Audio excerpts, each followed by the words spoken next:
चलिए, कल हमने क्या क्या पढ़ा था? स्टैटिकल।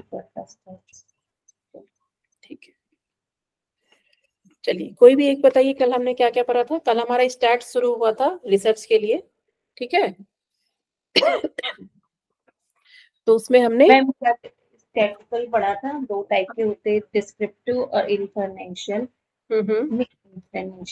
डिस्क्रिप्टिव में मैम जो ये सैंपल पे रहता है, रॉ डाटा को हम फाइनल उसमें टेबुलेशन फाइनल डाटा में बनाते हैं, है ना। और ठीक है, ये हाँ हाँ जो पॉपुलेशन पे रहता है, और हाँ हाँ, सेकंड वाला पॉपुलेशन पे रहता है, मतलब इसमें हाइपोथेसिस टेस्टिंग, और इसमें 2 टाइप के स्टैटिकल लगते हैं, हाइपोथेसिस और स्टिमुलेशन। एस्टिमेशन हाँ, अनुमान लगाना। हाँ, अनुमान लगाना, एस्टिमेशन, 2 हम्म, टाइप के वो लगते हैं। इसमें मीन, ठीक डिस्क्रिप्टिव में आपने बताया था मीन, मीडियन, मोड और रेंज, है ना। मीन को मतलब हम हाँ हाँ उनकी मतलब वैल्यू को टोटल करके 5 हाँ, से डिवाइड करते हैं। और हम्म, मीडियम में मैम एक तो मतलब बीच की वैल्यू निकालते हैं, और मोड में मतलब जो पूरा मतलब डिवाइड, मतलब उसमें शायद डिवाइड जो सबसे ज्यादा वैल्यू आ रहा है उसको वो लेते हैं मोड में। और रेंज में मतलब जो हाईएस्ट और लो लेवल है उसको मतलब -1 के साथ करते हैं ठीक है रेंज में। ठीक है। इसमें -1 मतलब यहाँ पे माइनस मतलब यहाँ 1 है, ऐसे जो मैक्सिमम वैल्यू और मिनिमम वैल्यू मैक्सिमम माइनस करके उसको हाँ वैल्यू तो निकालेंगे माइनस ऐसा। करेंगे, हाँ। ठीक है। चलिए एक बार मैं रिकैप करा देती हूँ आपको कल की क्लास की।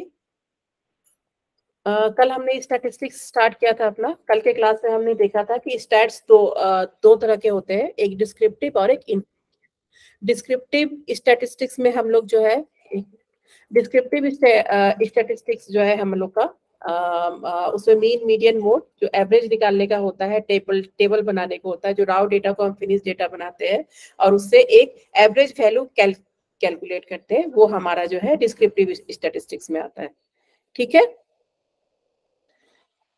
और डिस्क्रिप्टिव स्टैटिस्टिक्स में हम लोग पढ़ते क्या क्या है, क्या क्या पढ़ते हैं इसमें? मीन अभी बताया था ना आपने, मीन मीडियन मोड ये हमारा मीडियम डिस्क्रिप्टिव स्टैटिस्टिक्स में आता है, ठीक है। और अगर मीन सैंपल होता है, मीडियन मोड पढ़ते हैं हम इसमें। हाँ, तो अगर सैंपल होता है तो हमारा जो है स्टैटिस्टिक्स जो है, अगर सैंपल वर्ड देखिए तो समझिए जो है ये आपका स्टैटिस्टिक्स के लिए आया है, और पैरामीटर वर्ड देखिए तो ये समझ लीजिए आपका पॉपुलेशन के लिए आया है। पैरामीटर वर्ड जो है हम लोग के पॉपुलेशन को रिप्रेजेंट करता है, और सैंपल और स्टैटिस्टिक्स वर्ड जो है हम लोग के सैंपल को रिप्रेजेंट करता है, जो हम लोग एक सैंपल पे काम करते हैं, ठीक है। इन्फरेंशियल स्टैटिस्टिक्स क्या होता है, इसमें दो काम करते हैं, इसमें हम मीन मीडियन मोड पे काम नहीं करते हैं, इसमें दो चीज होता है, एक तो एस्टिमेशन निकालते हैं और दूसरा जो है हाइपोथेसिस टेस्टिंग होता है। एस्टिमेशन में भी हमने दो चीज पढ़ा था, पॉइंट एस्टिमेशन और दूसरा क्या था? पॉइंट और इंटरवल। तो इंटरवल पॉइंट में एस्टिमेशन जो है मीन के ऊपर काम करता है, और इंटरवल जो है रेंज के ऊपर काम करता है, ठीक है। और हाइपोथेसिस टेस्टिंग वो अभी बताऊंगी मैं आपको। उसके बाद फिर था आपका स्टैटिस्टिकल प्रोसेस, ये हो गया था। डिस्क्रिप्टिव में हमने डिस्क्रिप्टिव स्टडी में जो है हम लोग मीन मीडियन मोड निकालते हैं, और मेजर देखिए ये रेंज वेरिएंस और स्टैंडर्ड डेविएशन बहुत इंपॉर्टेंट है आपके लिए, आज इसी को आगे पढ़ेंगे हम, ठीक है। इससे हम एवरेज वैल्यू निकालते हैं अपने डेटा का, डिपेंड करता है कि डेटा में क्या यूज होगा, मीन यूज होगा, मीडियन यूज होगा, मोड यूज होगा, वो आपके डेटा पे डिपेंड करता है, ठीक है। और मेजर ऑफ स्प्रेड जो है ये बहुत इंपॉर्टेंट है, इसी से क्वेश्चंस आते हैं आपके एग्जाम में। कल हमने पढ़ा था कि स्टैंडर्ड डेविएशन क्या होता है, मीन क्या होता है, ठीक है, ये सारा चीज क्लियर है आपको। देखिए रेंज का मतलब क्या होता है, रेंज एक क्या होता है? पर्टिकुलर एक्सपैन की तरह हो गया, जैसे कि 20 to 50 हो गया। हाँ, एक मतलब हम हायर वैल्यू को लोअर वैल्यू से माइनस कर देते हैं, ऐसे ही होता है, हाँ जी। मैक्सिमम ठीक है। मैक्सिमम मिनिमम इसमें माइनस हो जाता है, मैक्सिमम से मिनिमम को माइनस कर देते हैं। वेरिएंस जो है स्टैंडर्ड डेविएशन के स्क्वायर को बोलते हैं। जब स्टैंडर्ड डेविएशन का स्क्वायर हो जाता है तो वेरिएंस बोलते हैं। Square of standard deviation is known as variance. Standard deviation क्या बताई थी मैं आपको कल? स्टैंडर्ड डेविएशन कैसे, स्टैंडर्ड डेविएशन क्या क्या बताता है हम लोग को? कि मीन से मैम कितना डिस्टेंस तो हमने है। एक एवरेज वैल्यू निकाला है, उससे कुछ लोग कम होंगे, कुछ लोग ज्यादा होंगे। जैसे मैं कल आपको हाइट का एग्जांपल दी थी कि एवरेज हाइट मान लीजिए हमारा 5, मान लीजिए हमने 5 लिया हुआ था ना कल, या 3 था हमारा, ठीक है, तो उसमें 1 और 2 भी है, तो माइनस भी है प्लस भी है। मतलब हम मीन से देखते हैं स्टैंडर्ड डेविएशन कितना माइनस हो रहा है, कितना प्लस हो रहा है। सबका अपना फॉर्मूला है। फॉर्मूला एग्जाम में आता नहीं है, कभी नहीं आया है, ठीक है, लेकिन हाँ ये टर्मिनोलॉजी वगैरह यूज हुआ है, रेंज यूज हुआ है। वेरिएंस तो मैं नहीं देखी हूँ अभी तक क्वेश्चन में। स्टैंडर्ड डेविएशन यूज हुआ है, तो आपको बस इसका टर्मिनोलॉजी पता होना चाहिए कि ये क्या है, ताकि आप क्वेश्चन सोच सके उस टाइम में, ठीक है। मैम वेरिएशन माने स्क्वायर ऑफ स्टैंडर्ड डेविएशन क्या है हम लोग? जब स्टैंडर्ड डेविएशन के का स्क्वायर निकालते हैं ना, मान लीजिए मेरा स्टैंडर्ड डेविएशन है 3, ठीक है, तो 3 का जब हम स्क्वायर रूट निकालते हैं तो उसको जो है इस वेरिएंस बोलते हैं। अभी दिखाती हूँ मैं आपको। मीन क्लियर था सबको कि जो एवरेज वैल्यू निकालते हैं वही मीन है हमारा, ठीक है।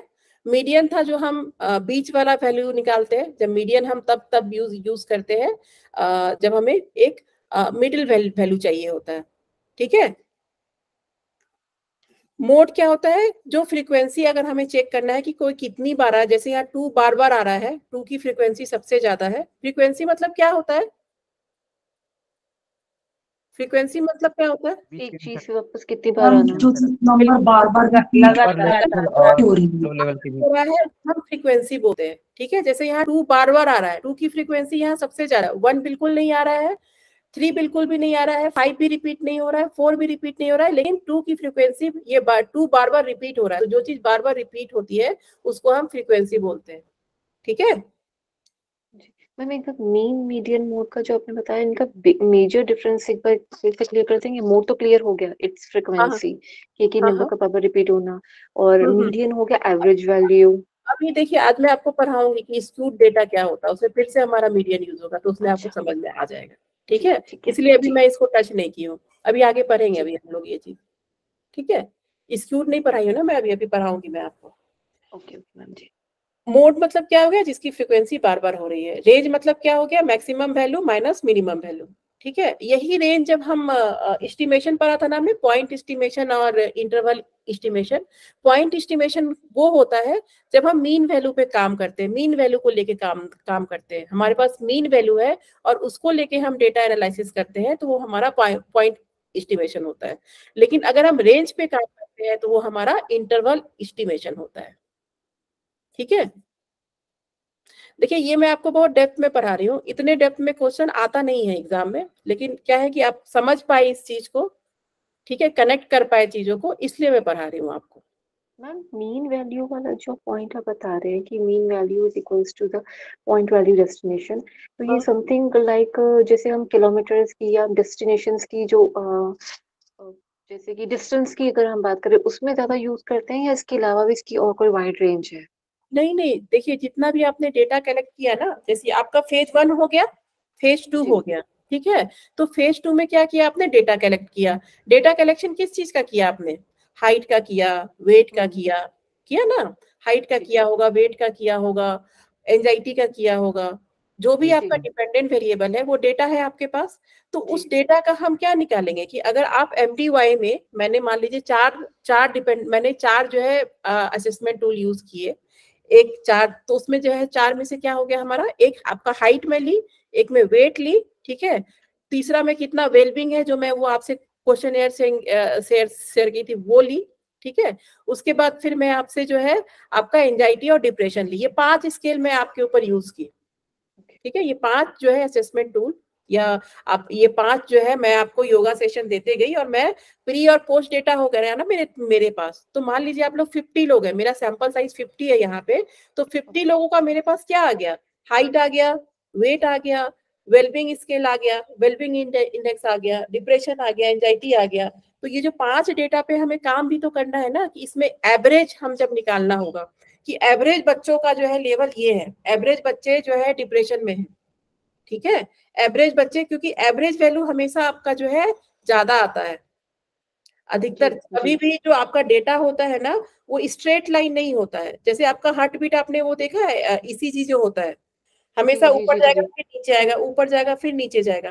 तो स्टैट्स में कोई भी वैल्यू एक लाइन में नहीं होता है, ठीक है, वो हमेशा भी शेप में जाता है। भी शेप का मतलब हुआ कि वो घटते से बढ़ते हुए में जा रहा है, घटते से बढ़ते, ओके ठीक है, लाइक अ माउंटेन। ये हम लोग के रियल लाइफ में भी ऐसा ही होता है, जब कुछ खराब होता है तो बहुत खराब होने लगता है, फिर वो अच्छा होना शुरू होता है तो बहुत अच्छा होना शुरू हो जाता है, वो भी शेप पे ही चलता है सब कुछ। तो ये जो है ऐसा कहा जाता है, जैसे शेयर मार्केट में भी आप देखिएगा हमेशा आपको भी शेप में दिखाएगा कि शेयर हाँ घटते जा रहा है तो घटते जा रहा है, बिल्कुल एंड पॉइंट पे आ गया, बढ़ते जा रहा है तो बढ़ते जा रहा है, तो हर चीज भी शेप में आता है। अभी हम लोग पढ़ेंगे कि उसको स्टैट्स में हम बोलते हैं क्या, रिसर्च में क्या बोलते हैं, ठीक है। तो बस जितने भी आपके पास आपने जो डेटा कलेक्ट किया है ना, जो भी आपने जो है योगा सेशन देने के पहले और योगा सेशन देने के बाद किया है, ये उसी का एनालिसिस हम कैसे करते हैं, ठीक है, यही पढ़ रहे हैं हम। जो आपके पास डेटा कलेक्शन आ गया है, जो आपके पास क्वेश्चन आ गया है 50 लोगों का, उस पे आप अब कैसे करेंगे, ठीक है, उसका हम अब स्टैटिस्टिकल एनालिसिस कैसे होगा। तो आपका नेट में जो है बहुत डेप्थ में क्वेश्चन नहीं आता है स्टैटिस्टिक्स से, कभी भी मैंने क्वेश्चन नहीं देखा है जिसमें कोई फॉर्मूला पूछा गया हो या कभी कुछ आपसे पूछा गया हो कि स्टैंडर्ड डेविएशन क्या होता है। हाँ वर्ड यूज हुआ है, लेकिन जो है कभी भी बहुत डेप्थ में आपसे स्टैट से क्वेश्चन नहीं आया है रिसर्च में, खास करके योगा में तो मैं कभी भी नहीं देखी हूँ आज तक, ठीक है। लेकिन ये है कि सिलेबस में है तो हम लोग को पढ़ना है। आपका आता क्या है, इतना क्लियर है सबको। देखिए वेरिएंस क्या है, यहाँ पे वेरिएंस है ना, वेरिएंस इज इक्वल टू कि हमने स्टैंडर्ड डेविएशन का ये आपको फॉर्मूला नहीं याद करना है कि फॉर्मूला क्या है।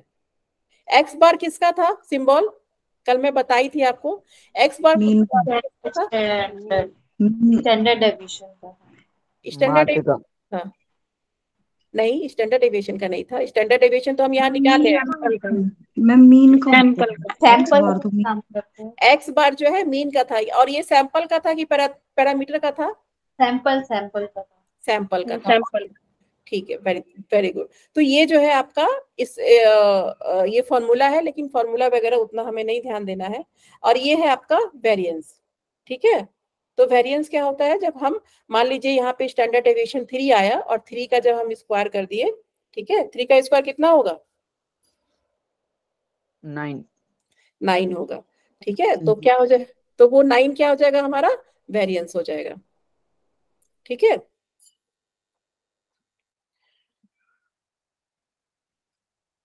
अच्छा एक चीज और पढ़ाना मुझे आपको, जेड स्कोर में भी अभी आपको बता देती हूँ, अभी मैं जब टेबल पे आऊंगी ना आपको तो उस समय बता देती हूँ। तो ये फॉर्मूला क्या ये आएगा क्या एग्जाम में कि ये बस समझने के लिए है वेरिएशंस का, बस मैं समझने के लिए आपको दी हूँ, ये आता नहीं है। जेड स्कोर भी बहुत कम ही आया है कभी, मतलब रेयर क्वेश्चन ही बनते हैं, लेकिन क्या है पढ़ना है तो हम लोग को आइडिया होना चाहिए। जेड स्कोर कुछ भी नहीं है, ठीक है, वो अभी मैं आपको सारा कुछ अभी टेबल पे जब प्रैक्टिकली आऊंगी तब समझाऊंगी। ऐसे वो लिखा हुआ आपको नहीं समझ में आएगा कि ये क्या लिखा हुआ, या मैं ऐसे समझाऊंगी तो नहीं समझ में आएगा, ठीक है। अभी मैं आपको बता देती हूँ उसको। मैं देखिए पॉइंट एस्टिमेट में कल बता दी थी ना कि एस्टिमेट दो तरह का होता है। इन्फरेंशियल स्टैटिस्टिक्स जब हम यूज करते हैं तो उसमें एस्टिमेट और हाइपोथेसिस टेस्टिंग होता है। तो एस्टिमेट जो है हमारा दो तरह का है, एक पॉइंट एस्टिमेट है जो सैंपल मीन पे काम करता है, और एक इंटरवल एस्टिमेट है जो आपका रेंज पे काम करता है। मैम पॉइंट ऐसे बताए थे, एस्टिमेट 0.5 ऐसा बताए थे ना मैम। हाँ पॉइंट जैसे 0.5 अभी मैं आपको आ रही हूँ, अभी मैं आपको उस चीज को क्लियर कर दूंगी। मैं एक वो टेबल ढूंढ रही हूँ, टेबल कहाँ चला गया। हाँ देखिए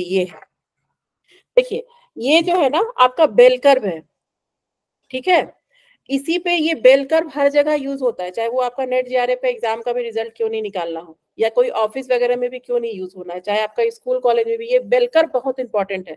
ये बेल कर्व समझना है, और इसी बेल कर्व से आपका एग्जाम में भी आता है। जो आपका नेट का एग्जाम होता है ना, यही आपका सबसे इंपॉर्टेंट है बेल कर्व, ठीक है। अब देखिए बेल, ये बेल शेप का है, इसीलिए इसको हम बेल कर्व बोलते हैं। कैसा है इसका शेप? बेल घंटी के आकार का घंटी के मैम। तरह का है। तो बेल मतलब क्या होता है? BELL क्या होता है? घंटी। तो ये घंटी के तरह है, ठीक है। तो इसीलिए इसको जो है हम लोग बेल कर्व बोलते हैं, ठीक है। या नहीं तो नॉर्मल डिस्ट्रीब्यूशन बोलते हैं, नॉर्मल डिस्ट्रीब्यूशन, ठीक है। जब नॉर्मल डिस्ट्रीब्यूशन होता है तो ये ऐसा दिखता है, ठीक है। ये बिल्कुल बीच में होता है, बीच में आता है इधर। और इसकी कुछ प्रॉपर्टीज होती है, ठीक है। इसकी कुछ प्रॉपर्टीज होती है, तो पहले हम प्रॉपर्टीज पढ़ लेते हैं कि इसकी प्रॉपर्टीज क्या क्या है, ठीक है। देखिए नॉर्मल डिस्ट्रीब्यूशन, वही जो बेल कर्व मैंने पढ़ा लेमन लैंग्वेज में, क्योंकि वो बेल शेप का होता है तो इसीलिए इसको बेल कर्व कहते हैं। ऐसे इसको जो है हम लोग नॉर्मल डिस्ट्रीब्यूशन कहते हैं, ठीक है। तो नॉर्मल डिस्ट्रीब्यूशन में जो है मीन मीडियन मोड सारा इक्वल होता है। यहाँ पे देखिए ये जो ये वाला पॉइंट है ना, ये सीधा पॉइंट है, देखिए यहाँ मीन लिखा हुआ है। Yes ma'am. तो ये मीन मीडियन मोड अगर नॉर्मल बेल कर्व है, ठीक है, अगर नॉर्मल डिस्ट्रीब्यूशन है तो मीन मीडियन मोड सब यहाँ पे सारा कुछ इक्वल होगा, ठीक है। इस पॉइंट पे सब कुछ इक्वल होगा अगर नॉर्मल बेल कर्व है तो, पहला कैरेक्टरिस्टिक, ठीक है। दूसरा क्या है? Shape of the distribution is symmetrical. Symmetrical क्या होता है? सिमेट्रिकल क्या होता है? सिमिलर। सिमिलर। और सिमेट्री। हम लोग का जैसे बॉडी है ये सिमेट्रिकल है। अगर हम इसको 20 से काटते हैं तो जो चीज आपका लेफ्ट होगा वही चीज आपका राइट भी होगा, ठीक है। उसी तरह बेल कर्व भी आपका सिमेट्रिकल है। अगर आप इसको 20 से, अगर हम इसको 20 से डिवाइड कर देते हैं तो जो इधर है वो इधर भी होगा। बस डिफरेंस इतना होगा कि ये जैसे -1 है तो यहाँ पे +1 है, ठीक है। यहाँ -2 है तो ये +2 है, ठीक है। और ये क्या, किस चीज का है सिंबल? कल मैं आपको बताई थी, किस चीज का है? रो। नहीं, रो। सिग्मा। नहीं नहीं, ठीक ठीक ठीक ठीक बोल रहे हैं, सिग्मा। और Okay, सिग्मा किस चीज का था? मीन नहीं, मीन का होता है शायद ये। Standard deviation. Very very good. Deviation, sigma okay. जो है स्टैंडर्ड डेविएशन का था। तो कल मैं आपको बताई नहीं थी ना कि मीन वैल्यू तो हमने एवरेज निकाल लिया, ठीक है। स्टैंडर्ड डेविएशन क्या होता है? यानी तो माइनस में होगा चाहे तो प्लस में होगा। तो यहाँ का अगर हम स्टैंडर्ड डेविएशन देखें, सिग्मा जो दिया हुआ है, जो स्टैंडर्ड डेविएशन है जिसका मतलब, तो इन दोनों में कितने का गैप है? 1 और 2 में कितने का गैप है? 1 से 2 में और 2 से 3 में कितने का गैप आ रहा है? 10 पॉइंट्स कह सकते हैं, 10 है। तो ये जो है, अच्छा चलिए इसमें वन का गैप, मान वन लीजिए, का गैप। जैसे हम स्केल पे करते हैं 1 to 2 के बीच में 10 पॉइंट्स का इसमें गैप होता है, तो वैसे वाला। हाँ। तो ये जो गैप आ रहा है ना, यही आपका स्टैंडर्ड डेविएशन है। मतलब मीन से, कल मैं आपको दिखाई थी ना हाइट का जो एग्जांपल दी थी, कि मीन वैल्यू से आपका, आपके बहुत लोग होंगे जो लंबे होंगे और मीन वैल्यू से बहुत लोग होंगे जो छोटे होंगे, क्योंकि मीन तो एवरेज वैल्यू है ना। तो ये जो है आपका, ये सिग्मा जो है यहाँ पे स्टैंडर्ड डेविएशन दिखा रहा है, ठीक है। ये सिग्मा जो है आपका स्टैंडर्ड डेविएशन दिखा रहा है। मान लीजिए एक हम हाइट का ही एग्जांपल लेते हैं, ठीक है। हाइट का एग्जांपल लेते हैं। मान लीजिए यहाँ ए था, बी था, सी था, डी था, ई था, एफ था, ठीक है। तो ABCDEF इतना है हमारे पास। तो ए क्या है? ए मीन से थोड़ा छोटा है ना। बी सॉरी, ए जो है सबसे छोटा है, फिर बी जो है उससे भी छोटा है। मतलब मीन एवरेज वैल्यू से हम कंपेयर करते हैं। जब भी हमें कुछ कंपेयर करना होता है तो हम एवरेज वैल्यू से कंपेयर करते हैं, इसीलिए हमें मीन मीडियन मोड निकालना होता है, ताकि जो कंपैरिजन हो, जो हमारा एवरेज वैल्यू है उससे हो, ठीक है। ग्राफ कोई और दिख रहा है, आप ABC वाला नहीं है? नहीं नहीं नहीं, मैं एग्जांपल दे रही हूँ आपको, इसमें Okay, दिखाने के, ठीक है। तो बस मैं ये जब बता भी रही हूँ, ये आपका जब स्टैंडर्ड भी कंपेयर करेंगे मीन से करेंगे ना मैम। हाँ ये जो बिल्कुल, जब मीन कंपेयर होगा वो मीन से होगा। और जितने जो दूर जा रहा है उतने छोटा है, मतलब हाँ, मीन से। और जो हम स्टैंडर्ड डेविएशन निकालते हैं ना, वो स्टैंडर्ड डेविएशन यहाँ पे आता है। मान लीजिए अगर किसी का 3 स्टैंडर्ड डेविएशन है तो यहाँ कितना होगा? 3, फिर 6, फिर 9, इस तरह से इसमें आएगा, तो जो गैप आ रहा है, मतलब जो स्टैंडर्ड डेविएशन जितना भी आएगा वो हम यहाँ पे करते हैं, और स्टैंडर्ड डेविएशन ही है ये सिग्मा है। और सिग्मा किसका होता है, सैंपल का होता है कि पॉपुलेशन का होता है? सैंपल का, पॉपुलेशन का होता है। पॉपुलेशन का होता है, पॉपुलेशन का होता क्योंकि है। जनरल दे रहे हैं, जनरल और स्पेसिफिक। क्योंकि एस होता है, अगर यहाँ एस होता तो ये सैंपल का होता, ठीक है, लेकिन क्योंकि इसमें यहाँ पे सिग्मा है तो ये पॉपुलेशन का है, ठीक है। तो ये जो है दूसरा प्रॉपर्टी क्या है, पहला प्रॉपर्टी क्या था? मीन मीडियन मोड एक पॉइंट पे होता इक्वल है। रहता है। मीडियन मोड एक पॉइंट पे होता है। दूसरा प्रॉपर्टी क्या है कि ये सिमेट्रिकल है। अगर इसको दो भाग में बांटेंगे, मान लीजिए ये टोटल 1 है, ठीक है, यहां से लेके यहां तक मान लीजिए कि ये टोटल 1 है। अब इसको दो भाग में बांटेंगे तो मेरा लेफ्ट वाला कितना होगा? 0.50, 0.5। 0.5 और राइट वाला कितना होगा? प्लस 0.5। हाँ, तो ये जो है आपका कहने का मतलब है कि ये सिमेट्रिकल है। अगर इसको दो भाग में आप काटते हैं, दो भाग में बांटते हैं, तो जो इधर होगा वो इधर भी होगा, ठीक है। जैसे हमारा बॉडी सिमेट्रिकल है, जब हम अपने बॉडी को बीच से काटेंगे तो जो लेफ्ट होगा वही चीज आपका राइट में भी आएगा, ठीक है। अब तीसरा क्या है कि mathematically it can be describe by 2 parameter, mean and standard deviation. अब इसमें क्या क्या दिख रहा है आपको?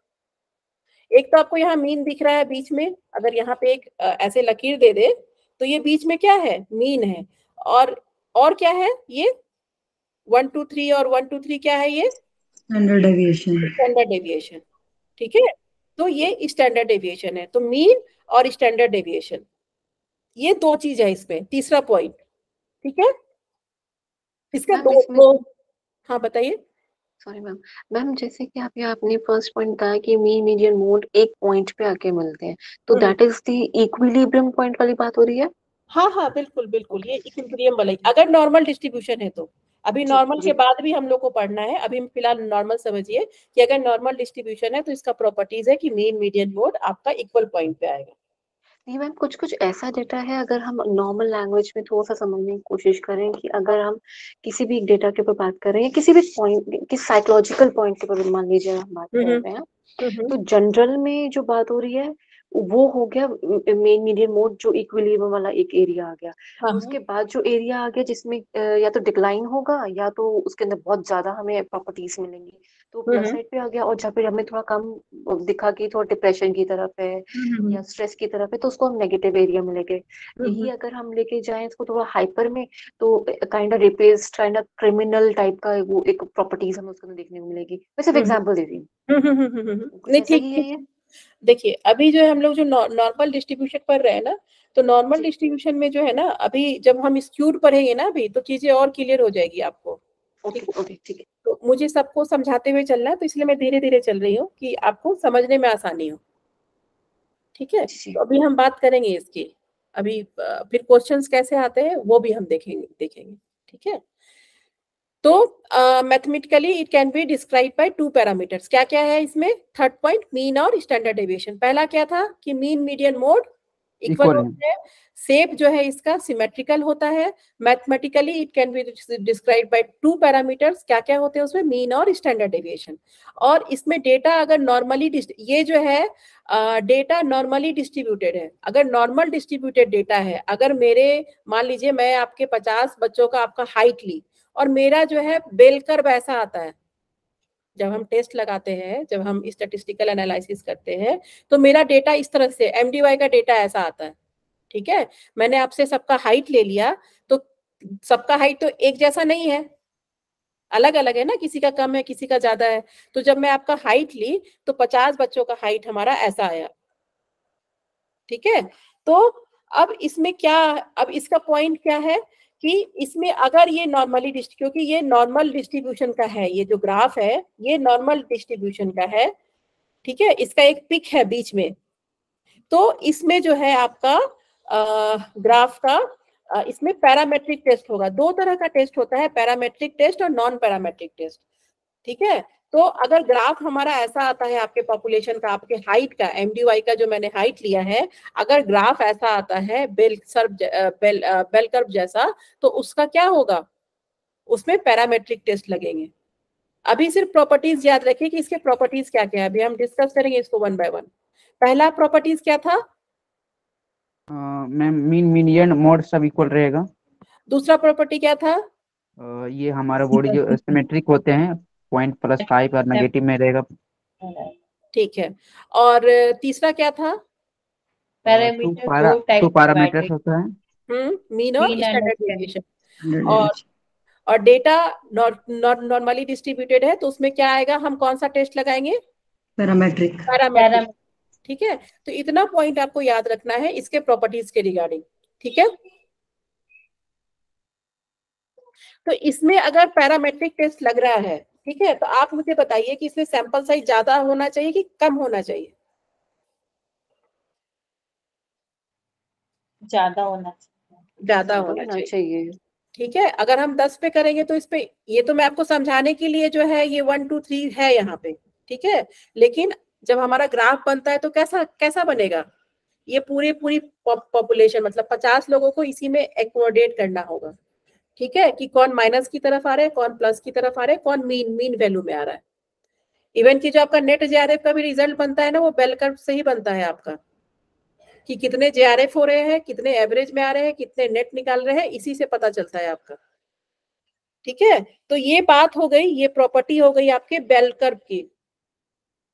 ठीक है, तो ये जितने कैरेक्टरिस्टिक थे आपको इसको याद रखना है कि इसके कैरेक्टरिस्टिक क्या क्या थे।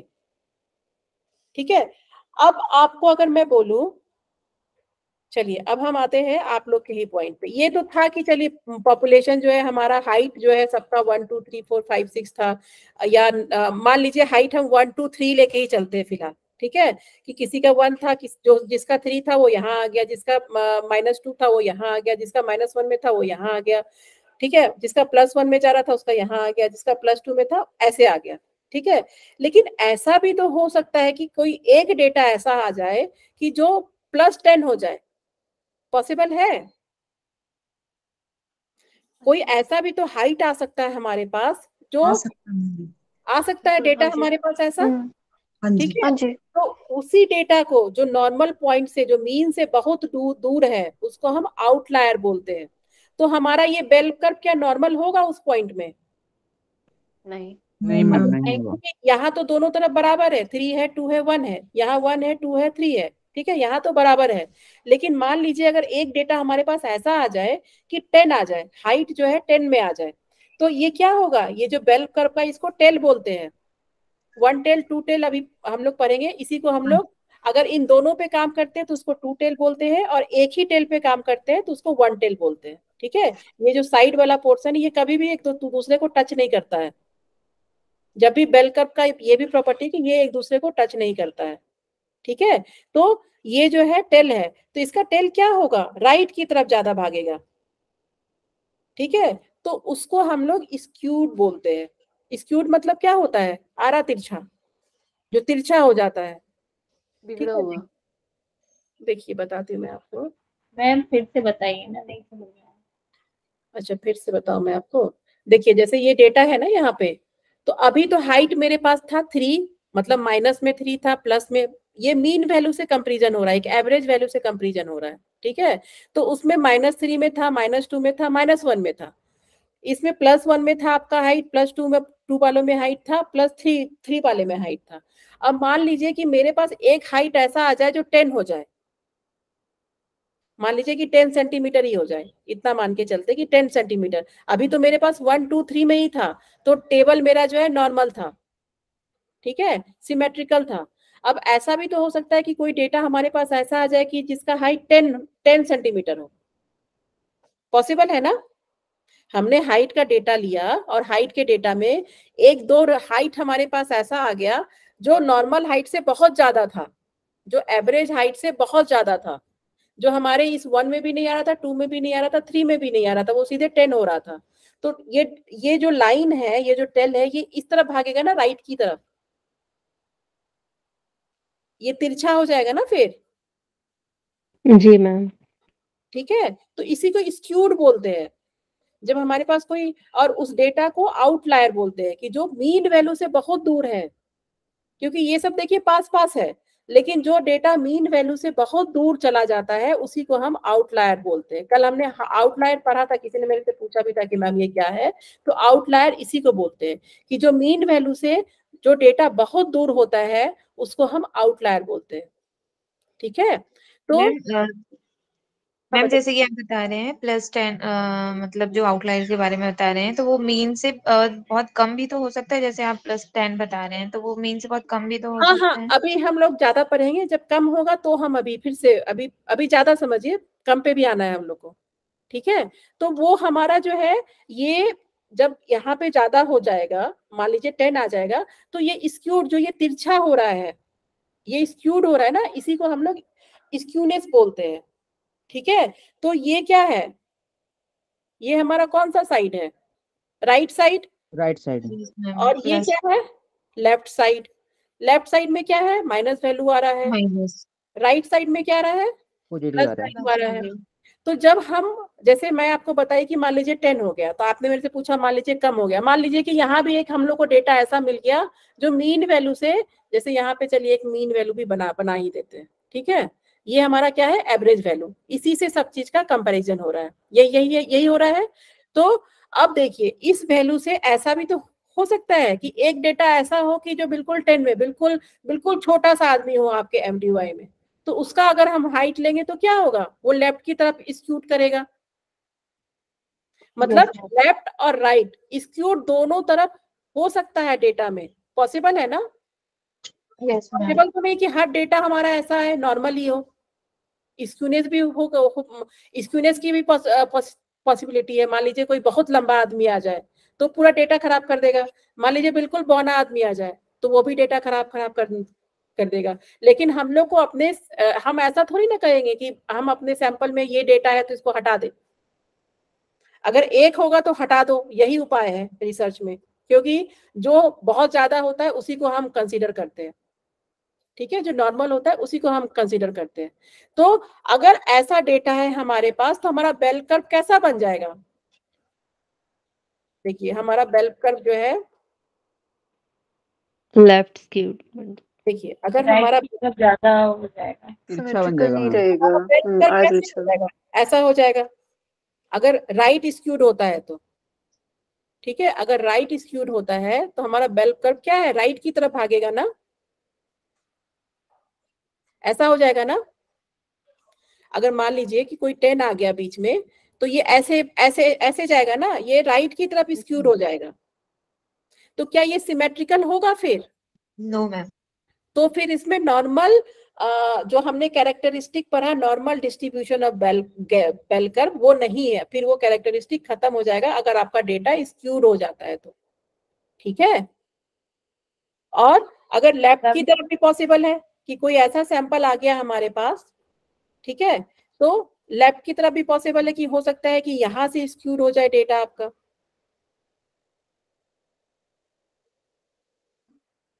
पॉसिबल है ना कि ऐसे स्क्यूड होकर के आ जाए डेटा आपका। Yes ma'am. तो जब स्क्यूनेस लेफ्ट की तरफ होता है तो लेफ्ट स्क्यूड बोलते हैं, राइट की तरफ होता है तो राइट स्क्यूड बोलते हैं। अब मुझे एक चीज बताइए कि डेटा का हाइट किधर ज्यादा होगा, जो हाइट वाले लोग हैं वो किस राइट तरफ साइड, ज्यादा राइट राइट साइड होंगे। ठीक है, क्योंकि ये प्लस वैल्यू हमारा किस तरफ जा रहा है, राइट साइड राइट जा की रहा है। ओर। ठीक है, तो ये ध्यान में रखिएगा कि लेफ्ट स्क्यूड स्क्यूड जो है लेफ्ट होता है या नहीं तो राइट होता है, बस यही समझाना था आपको। और इस पे क्वेश्चन बहुत आते हैं, अगर आता है तो इसी पे आता है, अगर बेल कर्व पे आता है कि अगर लेफ्ट स्क्यूड आपको एक सिचुएशन दे देते हैं, ठीक है, और उस सिचुएशन में बोलते हैं कि आपका जो बेल कर्व है वो राइट की तरफ जा रहा है, आपका बेल कर्व जो है लेफ्ट की तरफ जा रहा है। ठीक है, एक बहुत बारी मैम ऐसा, तो जैसे इस बेल कर्व की आपने जो क्वालिटीज बताई हैं, तो अगर वो सिमेट्रिक नहीं होता है तो उसे अच्छा नहीं माना जाएगा क्या? नहीं नहीं, फिर उसका इलाज किया जाता है फिर उसको, क्योंकि क्या होता है कि मान लीजिए कि जैसे मान लीजिए, हाँ चला गया, हाँ ये जैसे मान मान लीजिए कि अगर इसको फिर हमें नॉर्मल, फिर इसको जो आउटलायर जो एक डेटा के कारण हमारा डेटा जो बेल कर्व को खराब कर रहा है उसको हम क्या करते हैं, रिमूव कर देते हैं। अब मान लीजिए कि मेरा बेल कर्व ऐसा बन रहा है लेकिन सिर्फ एक डेटा इसको खराब कर रहा है, तो हम क्या करेंगे? हटा देंगे उसको। रिमूव करते हैं। हाँ जी। और एक से ज्यादा हुआ तो मैम, हाँ अगर एक को तो एक से हटा दिया आपने, लेकिन एक से ज्यादा आउटलायर्स को, हुआ तो तो आउटलायर्स को, जो हमारा आउटलायर्स होता है ना, मैक्सिमम केसेस में हम हटा ही देते हैं उसको, क्योंकि फिर हमारा डेटा, क्योंकि क्या है, प्रॉपर्टीज तो इस डेटा में है ना। जब तक आप इस फॉर्म में नहीं आएंगे ना, जब तक आप अपने डेटा को नॉर्मली डिस्ट्रीब्यूशन नहीं बनाएंगे, तब तक उसमें दिक्कत नहीं। तो फिर वही है कि नॉन पैरामीटर, जब हम सैंपल साइज छोटा लेते हैं ना, तो जो छोटा सैंपल साइज में फिर ये पॉसिबिलिटी कम होती है। कहते हैं 30 से 35 सैंपल साइज को अच्छा सैंपल साइज माना जाता है। देखिए हर रिसर्च के लिए नहीं बोलूंगी, एक जनरल बात बता रही हूँ मैं आपको कि 30 से 35 सैंपल साइज होता है, तो उसमें बहुत चांसेस होता है आपका बेल कर्व आने का। लेकिन कोई आउटलायर आ गया, कोई ऐसा डेटा आ गया जो मेन वैल्यू से बहुत दूर है, तो फिर उस केस में हम लोग आउटलायर को हटा करके फिर उसको नॉर्मल कर्व पे ही काम करते हैं, फिर वो बेल कर्व पे ही काम होता है। ठीक है, तो ये जो है आपको बस इतना समझना है कि लेफ्ट स्क्यूड और राइट स्क्यूड क्या होता है। ठीक है, मैम और ज्यादा आ गया तो उसको हटाएंगे नहीं फिर? नहीं देखिए वो आपका कंसर्न नहीं, हो पीएचडी का कंसर्न है वो। तो आउटलायर्स को ऐसे एक्चुअली हम हटा ही देते हैं। पहले हम यही अपने डेटा में खोजते हैं कि डेटा में कहीं आउटलायर्स तो नहीं है, आउटलायर्स है तो उसको हटा दो। ठीक है मैम हम ये बनाते ही क्यों हैं, मतलब क्यों हम बेल कर्व का यूज करते हैं, उसका क्या अच्छा यूज ठीक है, है? देखिए आपको मैं एक सिंपल सा एग्जांपल में, सब लोग आप लोग यूजीसी नेट एग्जाम दे रहे हैं ना? जी ठीक है, अब मान लीजिए कि यूजीसी नेट वाले को देखना है कि आपको कितने बच्चे को जेआरएफ देना है, तो वो भी तो कोई स्टेटिस्टिकल, आप लाखों बच्चे भर रहे हैं, 7 लाख 12 लाख बच्चे भर रहे हैं। ठीक जी। है, 7 लाख 12 लाख बच्चों में भी जो है आपके 100 ऑफ सब्जेक्ट्स है, फिर यस। उस 100 सब्जेक्ट में भी ओबीसी है, जनरल है, ईडब्ल्यूएस है। ठीक है, तो वहां पे भी ये स्टैटिस्टिक्स पे ही काम होता है कि इस रेंज में जो बच्चे आ रहे हैं, जैसे मान लीजिए कि जो यहाँ तक आ गए, इस रेंज तक जो बच्चे आ गए, जो इस रेंज में बच्चे आ रहे हैं, इन सब बच्चों को जो है जेआरएफ मिलेगा। वो एक एक करके तो नहीं करते होंगे ना, ये लाखों डेटा का बात होता है। हम लोग रिसर्च भी करते हैं, तो अभी मैं समझाने के लिए आपको ये बना के दी हूँ, लेकिन ऐसा नहीं होता है। करोड़ों डेटा पे काम ऐसे ही होता है, बेल कर्व के थ्रू ही। तो इसमें इसमें इतने बच्चे जो इस लेवल में आ गए, वो जेआरएफ लेंगे। ठीक है, जो बच्चे इस लेवल में आ गए, इनको नेट नेट मिलेगा। वो भी बेल कर्व पे ही काम होता है। इवन की जो ऑफिस वगैरह में भी जो अप्रेजल मिलता है ना, ठीक है, वो अप्रेजल भी इसी बेल कर्व के बेसिस पे कि जो इस लाइन में जो एम्प्लॉय आ गए, जो जो जिनकी अचीवमेंट यहाँ पे है, खास करके जो मार्केटिंग लाइन वगैरह में होते हैं, तो जो यहाँ पे आ गए, कंपनी अपनी वैल्यू बनाती है कि हाँ अगर इस पॉइंट पे डेटा लाई कर रहा है, तो इस पॉइंट के अंदर जितने भी लोग हैं उनका प्रमोशन होगा, उन्होंने बहुत अच्छा काम किया है। और इस पॉइंट पे जो लोग हैं उनका काम बिल्कुल भी अप्रिशिएटेड नहीं है, उनका डिमोशन होगा। ठीक है, तो ये बेल कर्व हर चीज में यूज होता है, ये बहुत इंपॉर्टेंट कॉन्सेप्ट है बेल कर्व आपका।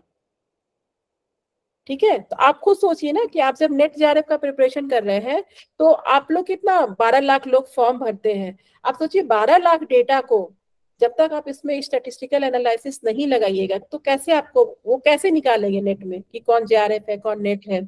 एक प्रैक्टिकल एग्जांपल मैं आपके पास लेके चल रही हूँ, तो वो भी यही करते हैं। ये बेल कर्व बहुत इंपॉर्टेंट है, बेल कर्व से क्वेश्चन इसलिए आता है क्योंकि ये कॉन्सेप्ट बहुत इंपॉर्टेंट है। जी। ठीक है, अब जैसे आप लोग रिसर्च का एग्जाम दिए ना, तो मैं बेल कर्व का, अगर मुझे पता है कि बेल कर्व कैसे निकालते हैं, मैं कितनों को जो है, ये ऑटोमेटिक आ जाएगा आपका। अगर आपको पता है, आपको एनालिसिस करने आता है, तो ये खुद ही बता देगा कि ये इतने इतने, ये वाले लोग जो जिनका नाम यहाँ पे है उनको सबसे कम नंबर आया है, जो यहाँ पे जिनका नाम है वो एवरेज है, जिनका नाम यहाँ पे है वो टॉप में है। तो इस डेटा से आदमी को तुरंत देख के समझ में आ जाता है कि उनको जो चीज चाहिए वो तुरंत मिलता है यहाँ पे इस डेटा से। तो इसीलिए बेल कर्व कॉन्सेप्ट बहुत इंपॉर्टेंट है और एग्जाम में आता है। स्टैटिस्टिक्स में सच पूछिए तो सिर्फ बेल कर्व से ही क्वेश्चन देते हैं स्टैट्स में, क्योंकि ये बहुत इंपॉर्टेंट कॉन्सेप्ट है, ये आपको जानना चाहिए। ठीक है, तो ये बेल कर्व है आपका। ये जब नॉर्मल डिस्ट्रीब्यूटेड बेल कर्व होगा तो उसका कैरेक्टरिस्टिक क्या क्या होता है। ठीक है, जब डेटा लेफ्ट स्क्यूड होता है तो क्या होता है, राइट स्क्यूड होता है तो क्या होता है। ठीक है, ये आपको पता होना चाहिए। उसी तरह जैसे कि मान लीजिए, अब जैसे कि मान लीजिए कि ऐसा भी तो हो सकता है ना कि लेफ्ट और राइट स्क्यूडनेस हुआ। एक होता है स्क्यूनेस, स्पेलिंग में लिख देती हूँ यहाँ पे। एक होता है स्क्यूनेस, इसको स्क्यूड बोलते हैं, लेफ्ट और राइट स्क्यूड।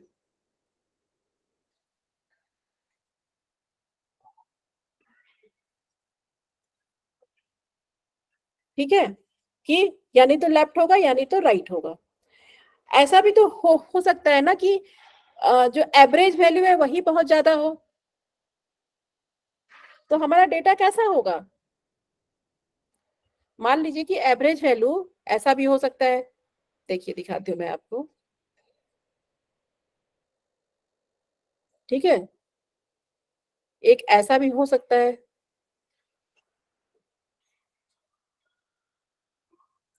और एक ऐसा भी हो सकता है कि बहुत एवरेज वैल्यू, मतलब जो मीडियम वैल्यू था वो एक जगह पे पूरा आ गया डेटा में। ठीक है, तो इस तरह का जब बनता है, जब मीन वैल्यू मतलब जब ये ऊपर की साइड जो है ये भागता है, जब ये पहाड़ की तरह बनता है, ठीक है, तो इसको कर्टोसिस बोलते हैं, इस वर्ड को। इसको कहते हैं कर्टोसिस।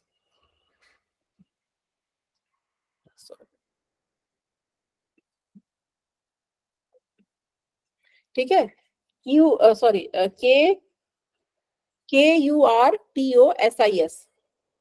कर्टोसिस। ठीक है, स्क्यूनेस और कर्टोसिस ये दो कैरेक्टरिस्टिक है आपके बेल कर्व का। तो बेल कर्व कभी ऐसा भी हो जाता है कि जो मीडियम पॉइंट है ना, जो मीन वैल्यू के पास जो पॉइंट है, उस तरफ बहुत ज्यादा बड़ा हो जाता है, या मीडियम साइज में होता है, या नहीं तो छोटे साइज में ही बहुत ज्यादा जो है मीन वैल्यू, मतलब जो एवरेज वैल्यू है वो एक जगह बहुत सारा वैल्यू आ जाता है, तो ये ऊपर की तरफ भागना शुरू हो जाता है। तो अगर ये 20 से भाग रहा है तो इसको जो है हम कर्टोसिस बोलते हैं, जहाँ पे मीन वैल्यू सबसे ज्यादा आ रहा है, जब ये बिल्कुल लंबा सा बनता है तो। ठीक है, कर्टोसिस में जैसे कि आपका स्क्यूनेस में लेफ्ट और राइट था, कर्टोसिस में भी 3 तरह का कर्टोसिस होता है। एक होता है पॉजिटिव, एक होता है, ये हो गया आपका नॉर्मल, जो बीच बीच वाला है,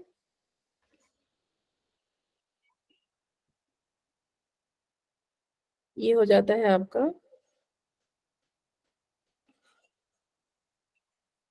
मतलब अगर शेप इस तरह का है तो आपको शेप देख के पता चलता है कि ये किस तरह का कर्टोसिस जा रहा है। ठीक है,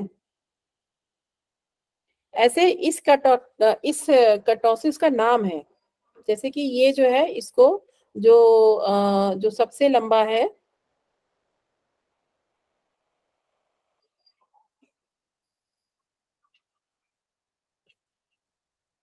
एक है आपका प्लेटिकर्टोसिस, ये है आपका जो बीच बीच वाला है, मिडिल मिडिल वाला है, इसको बोलते हैं मेसोकर्टोसिस, और इसको बोलते हैं लेप्टोकर्टोसिस। ठीक है, प्लेटी, मैं लिख देती हूँ, प्लेटी के बाद फिर आपको कर्टोसिस लगा देना है, PLATY, ये हो गया प्लेटी, ये हो गया मेसो,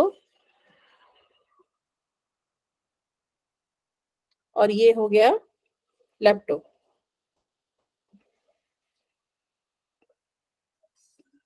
ठीक है, तो ये टाइप्स है। लास्ट में क्या बोलेंगे? लेप्टोकर्टोसिस, प्लेटी, मेसो और लेप्टो, LEPTO।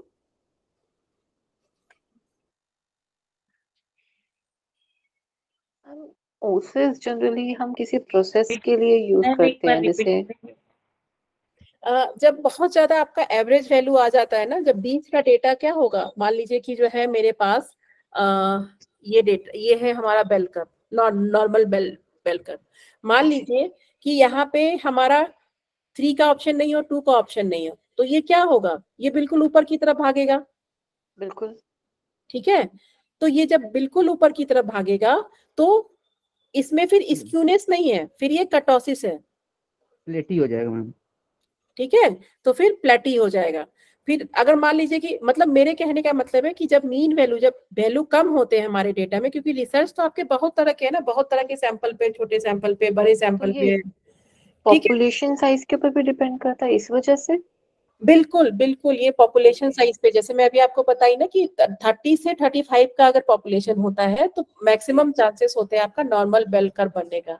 लेकिन मान लीजिए इससे कम पॉपुलेशन, ठीक है, इससे कम पॉपुलेशन है, 10 लोगों पे ही किया है आपने, 15 लोगों पे ही आपने किया है, ठीक है, तो उसमें क्या है कि अब आपका बेल कर्व आएगा या नहीं आएगा, वो कर्टोसिस हो जाएगा, वो स्कूनेस हो जाएगा, वो तो आपके डेटा आप जब निकालती है, जब स्टैटिस्टिकल एनालिसिस होता है उसके बाद पता चलता है।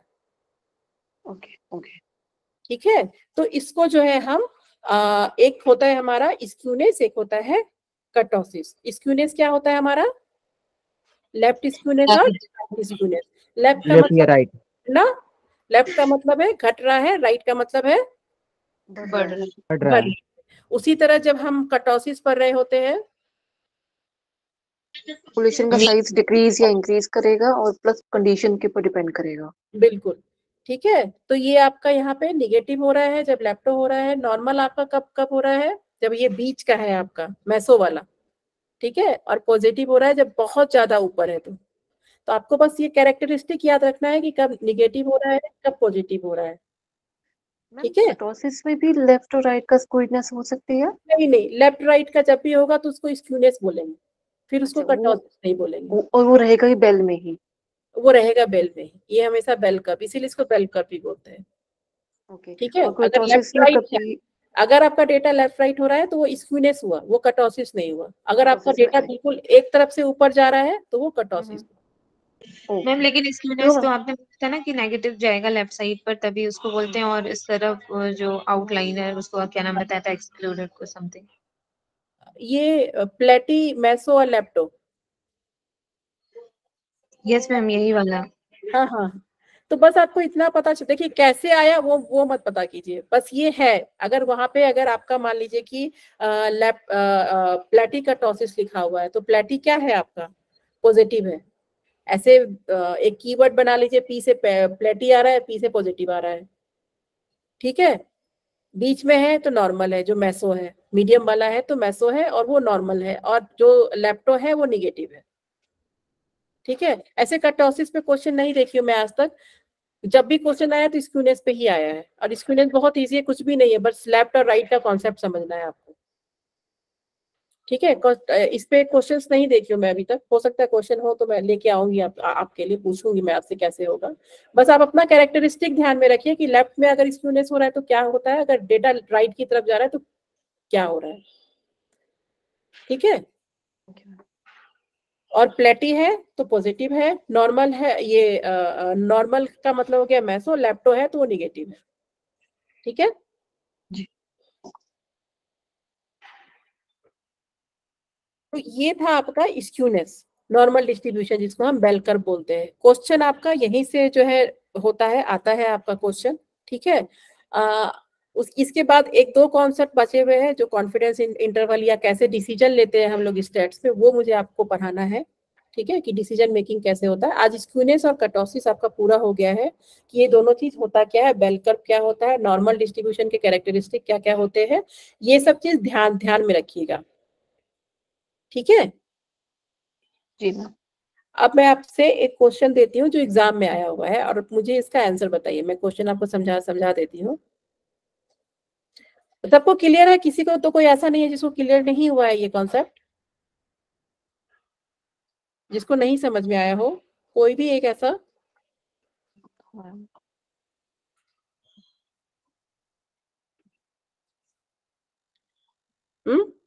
सबको समझ में आ गया? मेरे को तो आ गया। अच्छा ठीक है, चलिए अभी क्वेश्चन आंसर करेंगे तभी चीजें और भी क्लियर हो जाएगी आप, ठीक है। क्वेश्चन शायद इसमें नहीं है, कहाँ चला गया क्वेश्चन?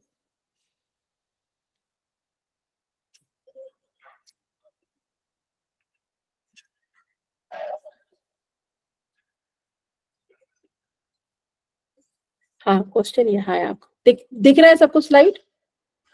जी मैम। देखिए ये क्वेश्चन ना आया हुआ क्वेश्चन है आपका, ठीक है, और इसी तरह से क्वेश्चन आता भी है स्क्यूनेस और कर्टोसिस पे। हालांकि अभी तक योगा में इस टाइप से नहीं पूछा गया है, लेकिन फिर भी समझ के जान लीजिए कहीं आ गया तो इसमें क्वेश्चन ये आया था कि a researcher administer an achievement test to assess and indicate the possible effect of an independent variable in his और हर स्टडी। ठीक है, the distribution of score on the test is found to be negatively skewed. On the basis of this, what can be stated with regard with the difficulty level of the test? ठीक है, तो ये सब मत पढ़िए, ये आपको confuse करने के लिए दिया गया हुआ है। ठीक है, यहाँ देखिए, यहाँ लिखा हुआ है कि distribution of score of the test is found negatively skewed. Negatively skewed का क्या मतलब हुआ? लेफ्ट साइड पे, लेफ्ट साइड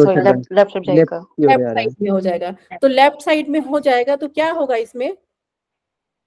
अगर लेफ्ट साइड में आ रहा है डेटा और ये एक टेस्ट का रिजल्ट है, डिफिकल्टी लेवल है, नेगेटिव हो जाएगा, नेगेटिव, डिफिकल्टी लेवल कम होगा ज्यादा होगा? इसे पूछ क्या रहा है? On the basis of this come जाएगा मैम, ज्यादा हो जाएगा, डिफिकल्टी लेवल पूछ रहा है, ज्यादा डिफिकल्टी। सॉरी,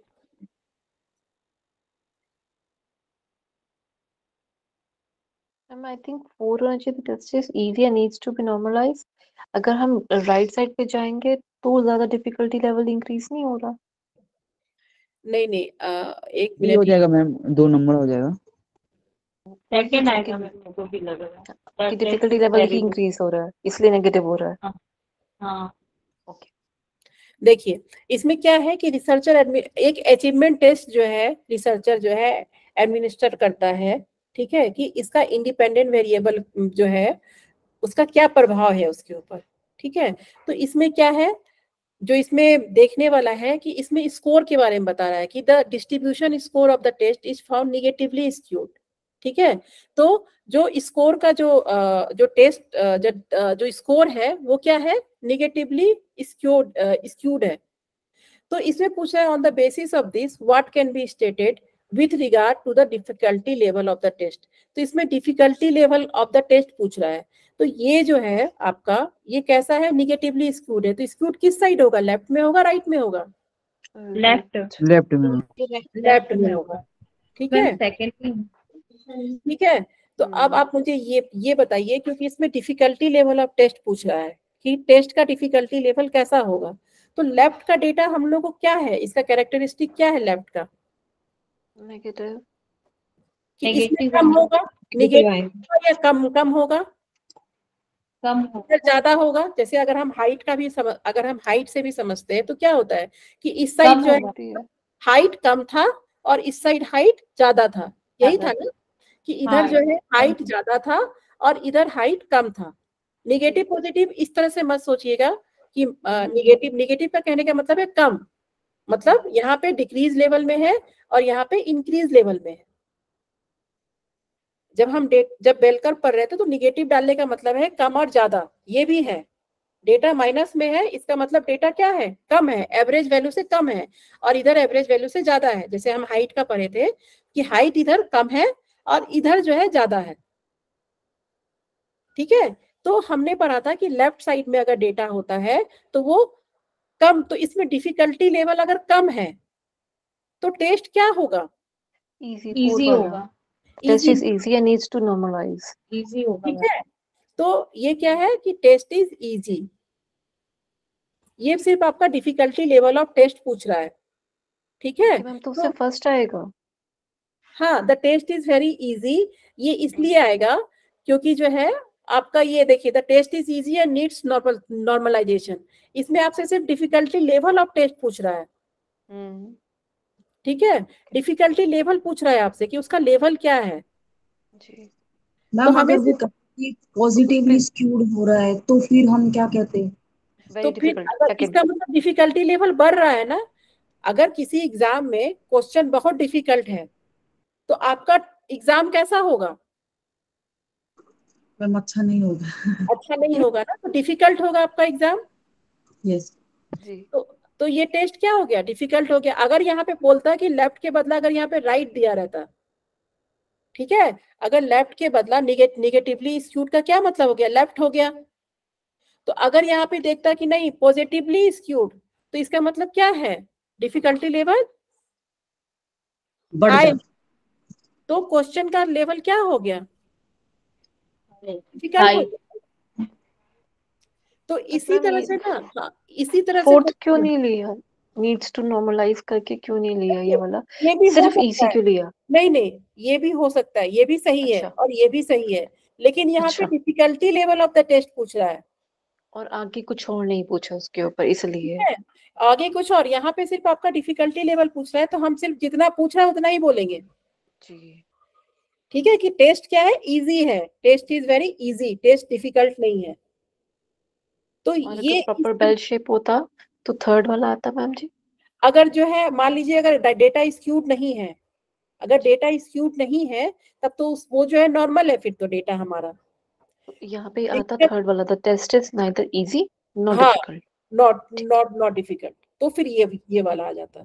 तो स्क्यूनेस और कर्टोसिस पे क्वेश्चंस आते हैं, और इस बार भी क्वेश्चंस आया है इस पे नेट में, योगा में नहीं आया है, लेकिन क्योंकि क्वेश्चंस आ रहे हैं तो इस चीज का ध्यान रखिए कि अगर निगेटिवली स्क्यूड दिया है तो इसका मतलब यहाँ पे कम हो रहा है। मान लीजिए यहाँ पे आपको एक टेस्ट का सिचुएशन दिया गया है, ठीक है, हो सकता है सिचुएशन कुछ और भी दिया गया हो यहाँ पे, तो क्वेश्चन बहुत इजी है, बस आपको कॉन्सेप्ट पता होना चाहिए कि अगर हमारा जो है लेफ्ट हो रहा है तो डेटा कैसा जा रहा है, बढ़ रहा है, इसका मतलब इंक्रीज हो रहा है, ठीक है, और लेफ्ट की तरफ जा रहा है तो घट रहा है, अगर राइट की तरफ जा रहा है तो बढ़ रहा है, लेफ्ट की तरफ जा रहा है तो घट रहा है। बस आपको ये चीज पता होना चाहिए कि बेल कर्व में क्या होता है, और बेल कर्व की जितनी भी प्रॉपर्टीज हैं, जैसे कि हमने पढ़ा कि सिमेट्रिकल होता है, मीडियन एक पॉइंट पे होता है, उस चीज को याद रखिएगा। बेल कर्व स्टैटिस्टिक्स का बहुत इंपॉर्टेंट टर्म है, ठीक है। जी मैम। तो ये चीज का ध्यान रखिएगा कि स्क्यूनेस और कर्टोसिस पे मैं देखूंगी, अगर क्वेश्चन होगा तो मैं लेके आऊंगी आपको मंडे को, यानी तो होमवर्क में दे दूंगी मैं आपको, ठीक है, और होमवर्क करके आइएगा आपको। मैम तो इस वहाँ तरह पर से, रहेगा, वहाँ रहेगा पॉजिटिव स्क्यूड रहेगा तो क्या बोलेंगे मैम इसमें? तो जो पॉजिटिव स्क्यूड का है ना, पॉजिटिव स्क्यूड में मतलब कि डिफिकल्टी लेवल पूछ रहा है ना यहाँ पे, difficulty level of the test, तो डिफिकल्टी लेवल अगर बढ़ गया आपका, मान लीजिए मैं पहली बार जब आपको स्टैटिस्टिक टेस्ट जब आपको रिसर्च का दी थी तो उसका डिफिकल्टी लेवल ज्यादा था ना, यस वो ज्यादा डिफिकल्ट क्वेश्चन लगा आपको, तो जब डिफिकल्टी लेवल बढ़ेगा किसी चीज का, ठीक है, तो वो क्या होगा, डिफिकल्ट हो जाएगा ना टेस्ट। जी यस मैम। मैम अगर किसी टेस्ट का डिफिकल्टी लेवल जो है बढ़ रहा है तो इसका मतलब क्या है कि वो टेस्ट डिफिकल्ट है, और किसी का डिफिकल्टी लेवल जो है घट रहा है तो इसका मतलब क्या है कि टेस्ट इजी है, ठीक यस है। मैम तो नॉर्मलाइजेशन वर्ड हो गया, इजी हो गया, ये आपका निगेटिवली स्क्यूड हो गया, ये आपको पता होना चाहिए कि ये क्या है, क्योंकि सिचुएशन कुछ भी मिल सकता है आपको एग्जाम में, और आपको बस ये कीवर्ड्स ध्यान रखना है कि निगेटिवली स्क्यूड है और डिफिकल्टी लेवल पूछ रहा है, ठीक है। तो जब हमारा डिफिकल्टी लेवल कम होता है तो टेस्ट क्या है, इजी है, अगर डिफिकल्टी लेवल ज्यादा है तो टेस्ट क्या है, टफ है, ठीक है, डिफिकल्ट है।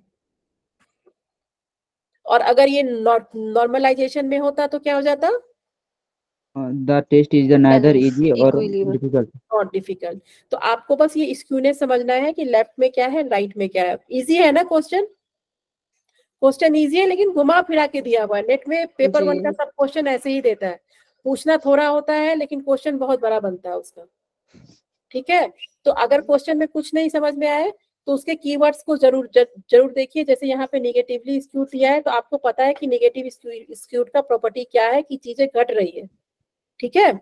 और मान लीजिए आपको ऊपर का नहीं समझ में आ रहा है, बहुत बार ऐसा होता है ना एग्जाम में कि हम लोग को क्वेश्चन ही नहीं समझ में आता है, ऐसा ही होता है ना। जी मैम। तो जो चीज नहीं समझ में आ रहा उसको वहीं पे छोड़िए, लेकिन आपको जो चीज उसमें जानते हैं, जो वर्ड्स जानते हैं, जैसे यहाँ निगेटिव स्क्यूड हम जानते हैं, ठीक है, तो हम निगेटिव स्क्यूड हो रहा है तो फिर आप अगर यहाँ से पढ़ के यहाँ भी पढ़ेंगे तो आपको समझ में आ जाएगा कि पूछ क्या रहा है, कि तो on the basis of this what can be stated with regard to the difficulty level of the test, ठीक है। तो क्वेश्चन यही है, बस आपको स्क्यूनेस कर्टोसिस ये जितना भी प्रॉपर्टीज आज हम लोगों ने पढ़ा है उसको ध्यान में रखिएगा, ठीक है। जी मैम। और किसी को कोई प्रॉब्लम, कोई भी हो यहाँ पे?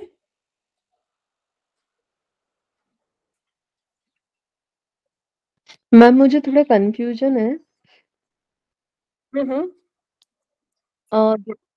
यहाँ पे जैसे लिखा है the distribution of score on a test is found negatively skewed. तो आप नेगेटिवली बोल रहे हैं, तो ये लेफ्ट बोल रहे हैं आप, तो लेफ्ट साइड में यानी कम मार्क्स मिले होंगे, तो हम इसको डिफिकल्टी लेवल को ज्यादा होंगी ना, मतलब इसलिए कम मार्क्स मिले हैं। नहीं नहीं, इसमें पूछ मुझे क्या रहा थोड़ा है, समझ नहीं। डिफिकल्टी स्क्यूड क्या हो रहा है? स्क्यूड तो उसका the distribution of score of the test is found to be negatively, जो टेस्ट का स्कोर है ना, ठीक है, वो नेगेटिवली हाँ, वो स्कोर यानी मार्क्स। हाँ, तो मैम स्कोर मेरा भी एक नेगेटिव है डाउट है। नहीं तो नहीं नहीं, एक्चुअली क्या है, क्वेश्चन की भाषा इस तरह से यूज करिए, नेगेटिवली स्क्यूड सॉरी। भाषा यूज करी है, वो मतलब वैसा नहीं है क्वेश्चन वो इजी एक्चुअली। पूछा गया है ऐसा बोल रहा है, लेकिन नेगेटिव इसमें है। इसको एग्जैक्टली। बढ़ा दिया गया है, मैं वही आपसे बोली कि क्वेश्चन जितना भी पेपर 1 का आपका क्वेश्चन बनता है ना, वो ऐसा ही बनता है, ठीक है। तो ऐसा ही होता है, ये हम आप लोग के साथ नहीं, मेरे साथ भी होता है कि बहुत बार क्वेश्चन ऐसे घुमा हुआ होता है कि हम लोग को नहीं समझ में आता है कि दिया पूछना मतलब क्या दिया हुआ है उसमें, ठीक है। तो जो कीवर्ड्स, वही वही मैं बताई कि जो कीवर्ड्स दिया हुआ है, देखिए उसमें जो पहला सेंटेंस था, अगर वो नहीं भी होता, अगर उसको हटा के भी आप कीवर्ड्स पे सिर्फ ध्यान ध्यान दीजिए, जो आप जानती हैं, जो आपको पता है, तो भी आप क्वेश्चन करने में आपको कोई दिक्कत नहीं आएगी। अच्छा, टाइम हो गया क्या इनका? सर आ गए हैं? जी हाँ जी जी, मैं आ गया। अच्छा अच्छा, ठीक है। ठीक है, चलिए अब हम मंडे को डिस्कस करेंगे और होमवर्क भेज भेज दूंगी मैं आपको स्टैट्स के ऊपर ही, ठीक है। वह दोनों क्लू का भी भेज दीजिएगा, प्रोसेस का भी, दोनों का भेज दीजिएगा 2-3 क्वेश्चन ताकि सॉल्व करेंगे। ठीक है ठीक है, जी और बाकी जो भी डाउट्स वगैरह है ना, अगर अभी भी किसी को डाउट्स है तो हम मंडे के क्लास में उसको डिस्कस करेंगे, ठीक है। चलिए अब ओके मैं मैम।